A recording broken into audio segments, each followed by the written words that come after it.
ഞാനിന്നൊരു easy non veg recipe ആയിട്ടാണ് വന്നിട്ടുള്ളത്. ഇതിന് ഒരു പ്രത്യേക പേരൊന്നും ഞാൻ ഇടുന്നില്ല.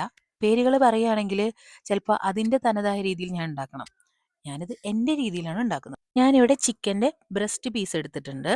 അതിലേക്ക് 1 ടേബിൾ സ്പൂൺ തൈര്, ഒരു 1/2 ടീസ്പൂൺ മുളക് പൊടി, ഒരു 1/2 ടീസ്പൂൺ മഞ്ഞൾപ്പൊടി, ഉപ്പ് ഇവയെല്ലാം കൂടെ ചേർത്ത് ഒന്ന് മസാല തിരുമ്മി പിടിപ്പിച്ച് ഫ്രൈ പാനിലിട്ട് ഒന്ന് ഫ്രൈ ചെയ്തെടുക്കുന്നുണ്ട്.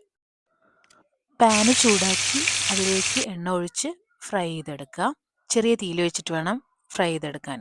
ഇനി ചിക്കൻ വെന്ത് കഴിഞ്ഞാൽ അത് അങ്ങോട്ട് മാറ്റി വെച്ചിട്ട് ആ എണ്ണയിലോട്ട് കുറച്ച് വെളുത്തുള്ളി കുനുകുനാന്നരിഞ്ഞത് അതിട്ട് ഒന്ന് വഴറ്റി അതിലേക്ക് ഒരു 1/2 ടേബിൾ സ്പൂൺ മൈദ കൂടെ ഇട്ട് നന്നായിട്ട് ഇളക്കിയതിന് ശേഷം ആവശ്യത്തിന് വെള്ളം ഒഴിക്കും.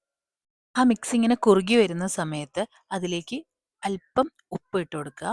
പിന്നെ കുറച്ച് സോസ് ഒഴിച്ചു കൊടുക്കുക. എന്നിട്ട് നന്നായിട്ട് ഒന്നും കൂടെ ഇങ്ങനെ ഇളക്കി ഇതുപോലെ കുറുകി കിട്ടണം. ഇങ്ങനെ നമ്മൾ സ്പൂൺ കൊണ്ട് അല്ലെങ്കിൽ കയ്യിലോണ്ട് ഇങ്ങനെ വെക്കുമ്പോൾ കട്ടിക്ക് ഇങ്ങനെ വരുന്ന പോലെ തോന്നണം. ആ സമയത്ത് അതിലേക്ക് നമ്മുടെ ഈ ബ്രസ്റ്റ് പീസ് വെച്ച് കൊടുത്ത് സോസ് അതായത് ഈ മിക്സ് അതിൻ്റെ മുകളിലൂടെ ഇങ്ങനെ ഒഴിച്ചു കൊടുക്കുക.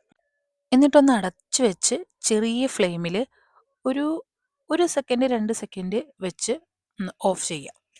കറി അല്ലെങ്കിൽ ചിക്കൻ സോസ് റെഡി ആയിട്ടുണ്ട്.